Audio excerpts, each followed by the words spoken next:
কখনো বৃষ্টি, কখনো আবার খটখটে রোদ। ধর্মতলা চত্বরে রয়েছি আমি, আর সরাসরি এখানকার ছবি তুলে ধরছি আপনাদের সামনে। ধর্মতলায় বিভিন্ন প্রান্তে আমাদের প্রতিনিধিরা রয়েছেন, সেখানকার ছবিও তুলে ধরছেন। এই মুহূর্তে ডরিনা ক্রসিং এ রয়েছি আমি, এবং এই মুহূর্তে এখানে খটখটে রোদ। কিছুক্ষণ আগে বৃষ্টি হচ্ছিল, ঝমঝমিয়া বৃষ্টি, আর এখন খটখটে রোদ। যাই হোক না কেন, যেমনটা বলছিলাম যে কর্মী সমর্থকেরা বলছেন যে ঝড়, বৃষ্টি, রোদ যাই হোক না কেন সমস্ত কিছুকে উপেক্ষা করেই তারা প্রত্যেক বছর সামিল হন, এই ধর্মতলায় আসেন এবং তৃণমূল নেত্রীর বার্তার অপেক্ষায় থাকেন। এই মুহূর্তে আমার আশেপাশে কর্মী সমর্থকেরা রয়েছেন, একটু কথা বলে নি। আমি বাড়তি কথা বলবো না। আজ কোথা থেকে এসেছে? জলপাইগুড়ি থেকে। প্রতি বছর আসে? একদম প্রতি বছর। কবে এলেন জলপাইগুড়ি থেকে? পরশুদিন এসেছি। কোথায় ছিলেন? আমরা করুণাময়ীতে ছিলাম। সেখানে তো থাকার ব্যবস্থা করা হয়েছে। কখন ওখান থেকে রওনা দিলেন কখন? 8টার দিকে বাস ছেড়েছে, সরকারিভাবে আমাদের ব্যবস্থা ছিল, টোটাল বাসের আয়োজন ছিল সেখান থেকে আমরা সুন্দরভাবে এখানে এসে পৌঁছেছি। উত্তরবঙ্গে 2024 লোকসভা নির্বাচন তো ভালো ফলাফল করলো রাজ্যের শাসক দল তৃণমূল কংগ্রেস। আজকে যা বার্তা দেবেন সেই বার্তা নিয়ে ফিরবেন তো? একদম 100%। যে দিক দেখিয়ে দেবেন, যে দিক নির্দেশ দেবেন মমতা বন্দ্যোপাধ্যায়, সেই পথেই হাঁটবেন। অর্থাৎ বোঝাই যাচ্ছে শুধু জলপাইগুড়ি থেকে এসেছেন, কিছু বলতে চাইছেন। সরকার ভালো, বোঝাই যাচ্ছে দিদি যা বার্তা দেবেন আমরা সেই বার্তা নিয়েই কিন্তু ফিরবো। এবং শুধু তাই নয়, দিদির বার্তার অপেক্ষায় কিন্তু তারা আজকে এই বছর ভর অপেক্ষায় থাকে, একটা গোটা বছরের অপেক্ষা। এবং এই অপেক্ষার অবসান আজকে 21শে জুলাই, এবং 21শে জুলাইয়ের মঞ্চে আর কিছুক্ষণের মধ্যেই উপস্থিত হবেন তৃণমূল সুপ্রিমো মমতা বন্দ্যোপাধ্যায়, এবং একে একে শীর্ষ নেতৃত্বরা উপস্থিত হচ্ছেন। বহু মিছিল কিন্তু ইতিমধ্যেই আসছে, এখনো পর্যন্ত আসছে। আমি একটু মূল মঞ্চে আমাদের সঙ্গে রয়েছে আমাদের প্রতিনিধি আবির। আমি আবিরের কাছে যাবো, আবিরের কাছে বলার চেষ্টা করবো। আবির, তোমার কাছে জানবো, কিছুক্ষণ আগে তুমিও রয়েছো ধর্মতলায়, এবং সেখানে কিছুক্ষণ আগে একেবারে বৃষ্টি, আর এখন আবার খটখটে রোদ। সেই রোদ আমরা দেখতে পাচ্ছি, কিন্তু রোদ বৃষ্টি উপেক্ষা করে সমর্থকদের মধ্যে ভিড় রয়েছে, এবং সেই ভিড় যথেষ্ট চোখে পড়ছে। ওই মুহূর্তে ছবিটা তুমি যেখানে রয়েছো সেখানে কি? এবং 2 নম্বর আমার তোমার কাছে দ্বিতীয় প্রশ্ন, সংগঠনকে আরো মজবুত করতে কি বার্তা দেবেন আজ তৃণমূল সুপ্রিম?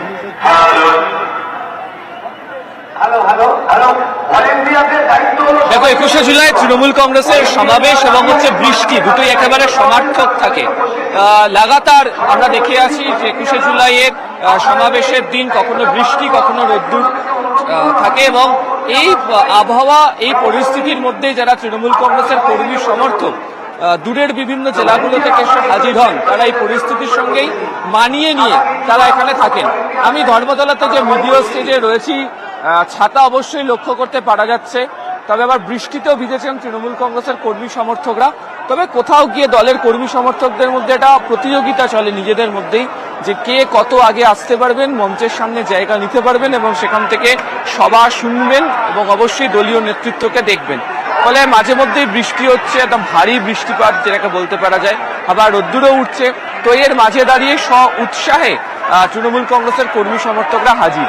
আমি একদিকে দেখতে পাচ্ছি ভিক্টোরিয়া হাউসের দিকে সেন্ট্রাল অ্যাভিনিউ ধরে একের পর এক মিছিল আসছে, এদিকের অংশ প্রায় ভিড় জমতে শুরু করেছে। আবার আমি যেখানে দাঁড়িয়ে রয়েছি সেখান থেকে যতদূর দেখতে পাওয়া যাচ্ছে যে পার্ক স্ট্রিটের দিক থেকেও একাধিক মিছিল আসছে, এবং ডরিনা ক্রসিং, এদিকে লেনিন সরণির যে ক্রসিং, তার প্রত্যেকটা জায়গাতেই একটা মানুষ, একদম ভিড় বা কর্মী সমর্থকদের ছবি ভীষণ রকমভাবে লক্ষণীয় দেখতে পাওয়া যাচ্ছে।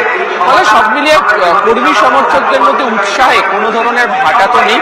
যতই বৃষ্টি হোক বা যতই খটখটে রোদ্দুর থাকুক, প্রত্যেকে হাজির সমাবেশ শোনার জন্য, এবং যে কারণে বারবার মঞ্চ থেকে যারা এই সভার সঞ্চালক রয়েছেন তাদেরকে বলতে হচ্ছে যে যেহেতু ভিড় বাড়ছে, সামনে যারা রয়েছেন তারা যেন বসে থাকেন, তারা যেন উঠে না পড়েন।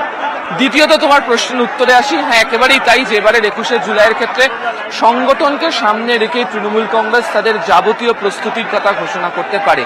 যে কোনো রাজনৈতিক দলের কাছেই তাদের সংগঠনই প্রধান ভিত্তি। তারা কতটা কাজ করতে পারবে, কতটা সংখ্যক মানুষের কাছে পৌঁছবে, তার গোটাটা রূপরেখাই তৈরি করা হয় হচ্ছে এই সংগঠনের ওপর, সংগঠনের যে কাঠামো তার উপর ভিত্তি করে।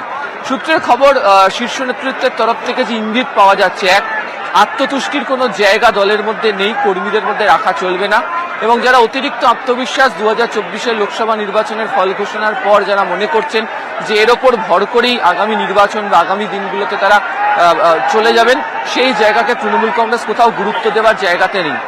একাধিক জেলা, উত্তরের হোক বা দক্ষিণেরও হোক, একাধিক জেলার একাধিক জায়গা চিহ্নিত করা হয়েছে যে জায়গাগুলোতে তৃণমূল কংগ্রেসের ফল নিয়ে কাটাছেড়া হয়েছে এবং সেই জায়গাতে দলীয় নেতৃত্ব, সাংগঠনিক নেতৃত্ব তাদেরকে যে এখন থেকে নজর দিতে হবে, আর এই নজর দেওয়ার প্রসঙ্গতে সেই পারফরমেন্সকে যে সর্বাধিক গুরুত্ব দিয়ে চলা হবে সেই বার্তাই এখান থেকে দেবেন তৃণমূলের শীর্ষ নেতৃত্ব।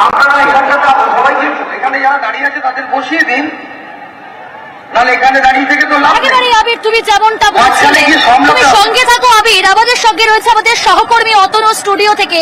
Atanu, over to you. যারা বাঁদিকে আছেন ভলেন্টিয়ার, তা হলো যে এই যে মানুষগুলো এসেছেন, কর্মী সমর্থক যারা এসেছেন, তারা একটা বার্তা নিয়ে যাবেন। দলনেত্রী যে বার্তা দেবেন সেই বার্তা নিয়ে তারা পৌঁছবেন এলাকায় এলাকায়, জানাবেন 26 হচ্ছে টার্গেট।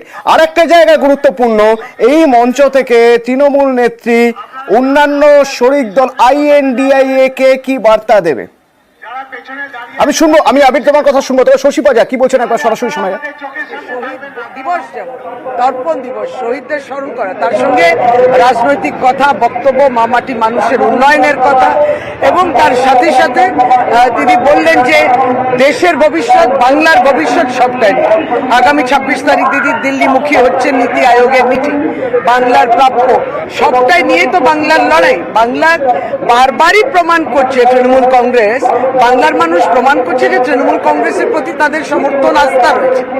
তাহলে যেই আস্থার জায়গা আছে, কিন্তু বাংলাকে রাজনৈতিক কারণে এভাবে বিপর্যস্ত করার চেষ্টা কিংবা কোণঠাসা, এটা কেন্দ্রীয় সরকার বিগত দিনে দেখেছি আমরা।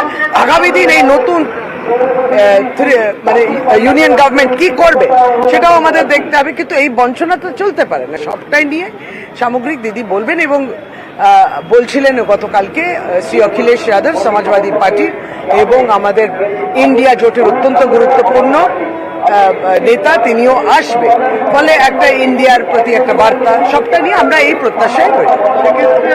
গত বছরের লক্ষ্য ছিল 2024 লোকসভা ভোট, এবছর আগামী লক্ষ্যটা কি?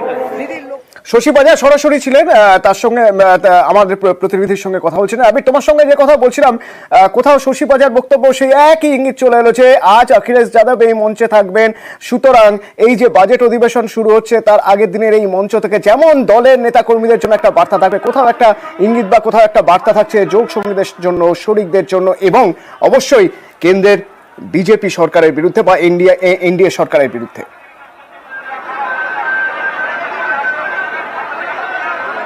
একেবারেই তাই। তার কারণ হচ্ছে জোটের অন্দরে এবং জোটের বাইরে দুই ধরনের বার্তাই থাকবে। এটা ঠিক যে আঞ্চলিক দলগুলোর মধ্যে যে ভারসাম্য, সেই ভারসাম্য বজায় রাখার কাজ সেটা মমতা বন্দ্যোপাধ্যায় বরাবরের জন্য করে আসছেন। এবং তুমি যদি ইন্ডিয়ার মধ্যেও দেখো যে কংগ্রেসকে বাদ রেখেও অখিলেশ, অরবিন্দ কেজরিওয়ালের দল, হেমন্ত সোরেনের দল, উদ্ধবের মতো শিবির, শরদ পাওয়ার শিবিরের নেতারা, তারা মমতা বন্দ্যোপাধ্যায়ের সঙ্গে যে স্বাচ্ছন্দ্যটা অনুভব করেন সেটা বিভিন্ন বৈঠকগুলোর ক্ষেত্রে, মুম্বাই বৈঠক, ব্যাঙ্গালোর বৈঠক, দিল্লি বৈঠকের আগে তার সঙ্গে যে আলাদা আলাদা করে বৈঠক করেছিলেন সেখান থেকে পরিষ্কার হয়েছে। এই নির্বাচনের ফল ঘোষণার পরও দেখতে পাওয়া গিয়েছে যে বিভিন্ন ক্ষেত্রে দাঁড়িয়ে কংগ্রেসের যে ভূমিকা, সেই ভূমিকা নিয়ে শুরুতেও সমালোচনা করতে দেখা গিয়েছিল। বাজেট অধিবেশনের ক্ষেত্রে অবশ্যই ফ্লোর কোঅর্ডিনেশন ইন্ডিয়ার মধ্যে সামিল হওয়া থাকার শরিক দলের নেতারা, রাজনৈতিক নেতারা রাখবেন বিজেপি বিরোধিতার ক্ষেত্রে, কিন্তু কোথাও গিয়ে একে অপরের গুরুত্বকে যদি খাটো করে দেখা হয়, সেটাকে যে আঞ্চলিক দলগুলো মেনে নেবে না তার প্রমাণ কখনো উত্তরপ্রদেশের সমাজবাদী পার্টি, পশ্চিমবঙ্গের মতো জায়গাতে তৃণমূল কংগ্রেস দিয়েছে। ফলে অবশ্যই যখন আজকে 21-এর মঞ্চে অখিলেশ যাদব মমতা বন্দ্যোপাধ্যায়ের সঙ্গে, অভিষেক বন্দ্যোপাধ্যায়ের সঙ্গে একই মঞ্চে থাকবেন, সেক্ষেত্রে দাঁড়িয়ে বৃহত্তর জাতীয় রাজনীতির স্বার্থে দাঁড়িয়েও বার্তা এটাই থাকবে যে প্রত্যেককে মিলে যদি চলা যায় তাহলেই হচ্ছে আগামী নির্বাচনগুলোকে পরাস্ত করা সম্ভব হবে এবং নিজেরা নিজেদের শক্তি বোঝানোর জন্য সাংগঠনিক ঐক্যের পাশাপাশি নিজেদের মধ্যে বোঝাপড়ার জায়গাটাও থাকতে হবে। ফলে যেটাই বলছিলাম যে জোটের অন্দর এবং জোটের বাইরে দু ধরনের বার্তাই এই 21-এর মঞ্চ থেকে থাকবে জাতীয় রাজনীতির স্বার্থে। ঠিক তাই আবির, ধন্যবাদ। এবং এই বার্তা আর কিছুক্ষণ পরেই, তবে তার আগে আজ সকাল থেকেই মঞ্চের সামনে পুরো চত্বর, ধর্মতলা চত্বর সাজো সাজো রব, মানুষ অপেক্ষা করে রয়েছেন, কর্মী সমর্থকরা সবাই অপেক্ষা করে রয়েছেন। বড় রঙিন সে ছবি, যে ছবি আমাকে স্টুডিও থেকে, আমাকে ক্যামেরার মাধ্যমে দেখতে হচ্ছে, যে ছবি প্রিয়াঙ্কা সামনাসামনি দেখতে পাচ্ছ, বহু দূর থেকে মানুষ এসেছেন আবেগ, দলের প্রতি আবেগের জন্য, দলের নেত্রীর প্রতি আবেগের টানে কি বলছেন তারা, তোমার কাছ থেকে একবার শুনে নেবো। Priyanka, over to you. তাহলে আপনারা সবাই নিজেরা বসুন আর ওদেরকেও বসতে বলুন। ভলেন্টিয়াররা আপনারা একেবারেই অতনু, আমরা সেই ছবি তুলে ধরার চেষ্টা করছি, আমাদের সেই সহকর্মীদের বলতে বলুন, আপনারা একসাথে বসে যান, উদ্দীপনার ছবি, উচ্ছ্বাসের ছবি। এখনো পর্যন্ত ছোট বড় মিছিল কিন্তু একে একে আসছে এবং কিছুক্ষণ আগে আমরা দেখলাম যে মিছিল এলো এবং সমস্ত মিছিলে কিন্তু আজ ধর্মতলামুখী এবং সব পথ এসে মিশেছে এই ধর্মতলায়। আমি ডোরিনা ক্রসিং, সেখান থেকে একেবারে সরাসরি ছবি তুলে ধরছি।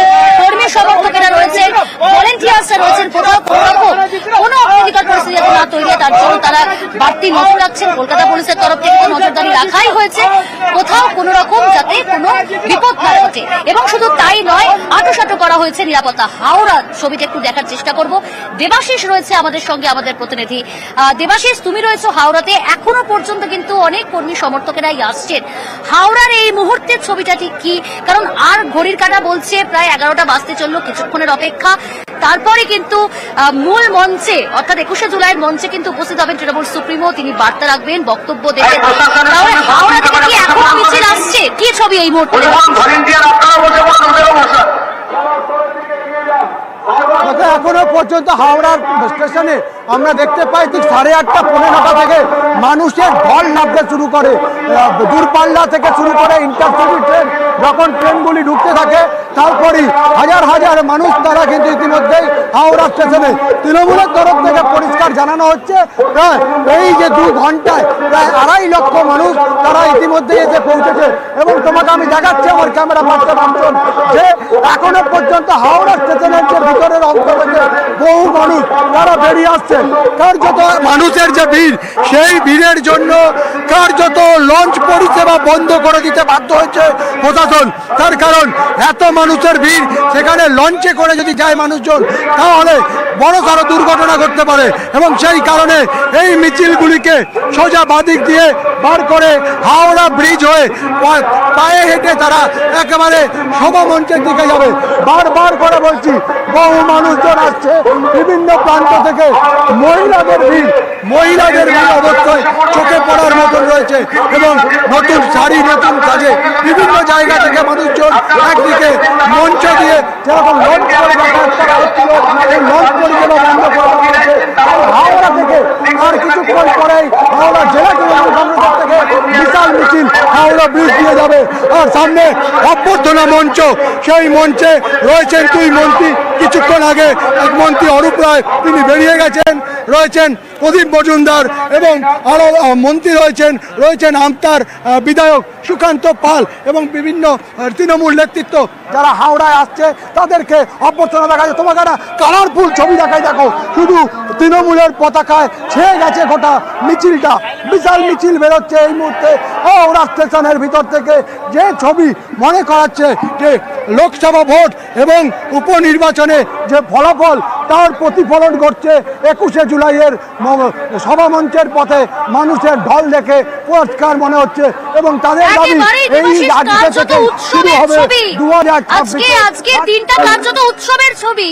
গোটা রাজ্যের বিভিন্ন প্রান্ত থেকে কিন্তু কর্মী সমর্থকেরা এসে পৌঁছেছেন, আসছেন। তুমি এই মুহূর্তের হাওড়ার যে ছবিটা দেখালে, এখনো পর্যন্ত অসংখ্য কর্মী সমর্থক তৃণমূলের তারা কিন্তু আসছেন এবং তারা প্রত্যেকেই ধর্মতলামুখী হবেন। এবং এখনো পর্যন্ত যে ছবিটা আমরা দেখতে পাচ্ছি, শুধুমাত্র কি হাওড়া স্টেশন একদমই নয়, বিভিন্ন রেলওয়ে স্টেশন, শুধু সড়কপথে নয়, রেলপথেও কর্মী সমর্থকেরা এসেছেন এবং আসছেন। হাওড়া স্টেশনের ছবি তো দেখলেন, আমি তো রয়েছি ধর্মতলায়। এখানে ইতিমধ্যে এসে পৌঁছেছেন কর্মী সমর্থকেরা এবং এখানেও কাতারে কাতারে কর্মী সমর্থক। শুধু মাথার ভিড়, মাথার ছবি দেখা যাচ্ছে, এখানে উপচে পড়ছে ভিড়। এই মুহূর্তে আমাকে ঘিরে রয়েছে কর্মী সমর্থকেরা। আমি একটু তাদের কাছ থেকে জানার চেষ্টা করব, কোথা থেকে আসছেন, প্রতি বছর আসেন কি? আপনি কোথা থেকে এসেছেন? আমি উত্তর দিনাজপুর জেলা থেকে আসছি। অত দূর থেকে প্রতি বছর আসা হয়? একদম প্রত্যেক বছর আছি এবং আমরা এবার এত সংখ্যায় মানুষ এসেছি, বিশেষ করে লক্ষ্মীর ভান্ডারের মায়েরা এবার 3,500 এবং কন্যাশ্রী রূপশ্রী থেকে শুরু করে নিয়ে যদি মেয়েদের সংখ্যা দেখি প্রায় 8,000-এর কাছাকাছি আমাদের করুণাময়ী টেন্টে রয়েছে। সকলে খুব খুশি আনন্দিত। আমরা গতকালের আগের দিন থেকে এখানে এসে জমায়েত করেছি। আজকে মায়েরা মেয়েরা চারিদিকে ছড়িয়ে আছে আজকে দিদিভাইয়ের ভাষণ শুনবার জন্য এবং অভিষেক ব্যানার্জির নেতৃত্বে যারা আমরা যুবরা এবং মহিলা থেকে শুরু করে ছাত্র থেকে শুরু করে সমস্ত শাখা সংগঠন যারা চলছি, আজকের এখান থেকে বার্তা নিয়ে গিয়ে জেলায় জেলায়, ব্লক থেকে, অঞ্চল থেকে এবং বুথ স্তর থেকে আমরা আবার আগামী দিনে প্রস্তুতি শুরু করব।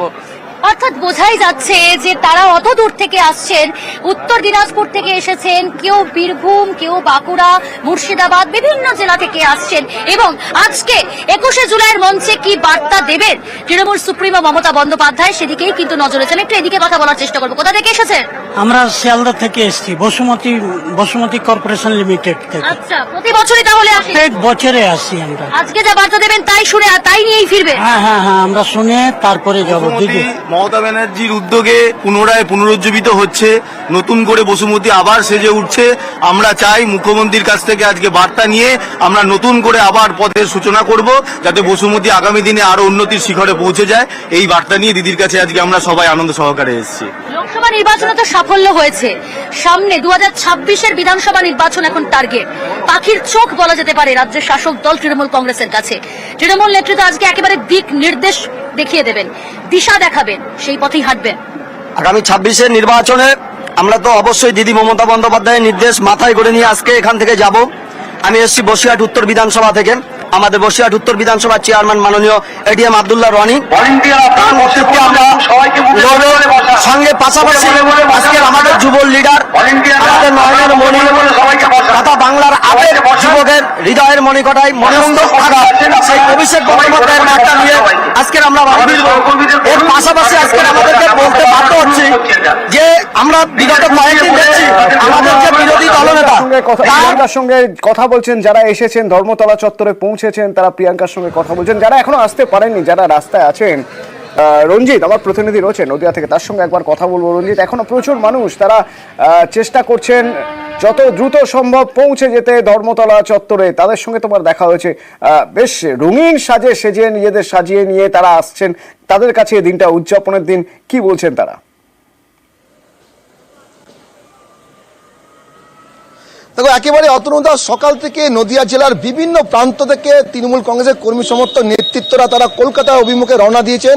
তো জানি না কি কল্যাণী থেকে করিমপুর থেকে কৃষ্ণগঞ্জ সর্বত্র একেবারে স্টেশন চত্বরে সকাল ভোর থেকে কিন্তু ভিড় দেখা গেছে এবং তো জানি না কি যে সুসজ্জিতভাবে কিন্তু তারা কলকাতার দিকে রওনা দিয়েছেন এবং মুখ্যমন্ত্রী মমতা বন্দ্যোপাধ্যায় কি বার্তা দেন সেই বার্তা শোনার আগ্রহে কিন্তু তারা কলকাতার অভিমুখে ছুটে গেছেন এবং এখনো পর্যন্ত বহু মানুষ, বহু কর্মী সমর্থক তারা রাস্তায় রয়েছেন। নদিয়া থেকে তারা কলকাতার দিকে যাচ্ছেন এবং সকাল থেকে কিন্তু বিভিন্ন ট্রেনে কলকাতামুখী যে ট্রেনগুলো রয়েছে সেই ট্রেনে কিন্তু কৃষ্ণগঞ্জ থেকে মাঝদিয়া থেকে চাকদাহ সর্বত্র কিন্তু একই চিত্র দেখা গেছে। এখনো পর্যন্ত বহু কর্মী সমর্থক মুখ্যমন্ত্রী মমতা বন্দ্যোপাধ্যায়ের বার্তা শোনার উদ্দেশ্যে কলকাতার দিকে যাচ্ছেন। তোমার যেটা কি যে সুসজ্জিত ভাবে কোথাও কোথাও দেখা গেছে সুসজ্জিত মিছিল নিয়ে ট্রেনে করেই তারা গেছেন এবং দলীয় পতাকার পাশাপাশি বিভিন্ন যে রাজ্য সরকারের যে কর্মসূচি রয়েছে, যে প্রকল্প রয়েছে, সেগুলো প্লাকার্ডের মাধ্যমে ফুটিয়ে তুলে কিন্তু তারা কলকাতার দিকে আজকে মুখ্যমন্ত্রী মমতা বন্দ্যোপাধ্যায়ের বার্তা শোনার জন্য রওনা দিয়েছেন। রঞ্জিত, এবং যারা যারা পৌঁছে গিয়েছেন ধর্মতলা থেকে তাদের সঙ্গে তো প্রিয়াঙ্কা রয়েছে, আর আমার সঙ্গে এখন আমাদের সঙ্গে রয়েছে সুবীর পানিহাটি থেকে। তো সেখানকার ছবিটা একবার সুবীরের মাধ্যমে দেখে নেওয়া যাক। সুবীর, 10:50 এখন এবং আর হয়তো ঘন্টা দুয়েকের মধ্যে পৌঁছতেই হবে ধর্মতলা চত্বরে। কিভাবে আসছেন মানুষ? দেখো অতনুদা, পানিহাটি বিধানসভা এলাকা থেকে বিভিন্ন ওয়ার্ড থেকে বাসে করে তৃণমূল কর্মী সমর্থকরা তারা ধর্মতলার উদ্দেশ্যে রওনা হয়েছেন। পাশাপাশি পানিহাটি পৌরসভা 4 নম্বর ওয়ার্ড, সেখানকার তৃণমূল কংগ্রেস কর্মী সমর্থক যারা রয়েছেন, পশ্চিম পানিহাটি তৃণমূল কংগ্রেসের কর্মী সমর্থক, তারা কিন্তু শহীদদের উদ্দেশ্যে প্রথমে স্মৃতির উদ্দেশ্যে তারা মাল্যদান করেন। তারপরে গঙ্গাবক্ষে পানিহাটি ফেরিঘাট থেকে লঞ্চে করে তারা কিন্তু ধর্মতলার উদ্দেশ্যে তারা রওনা হয়েছেন এবং পতাকা, দলীয় পতাকা ফেস্টুন লাগিয়ে এবং শহীদদের যে ছবি, সেই ছবি কিন্তু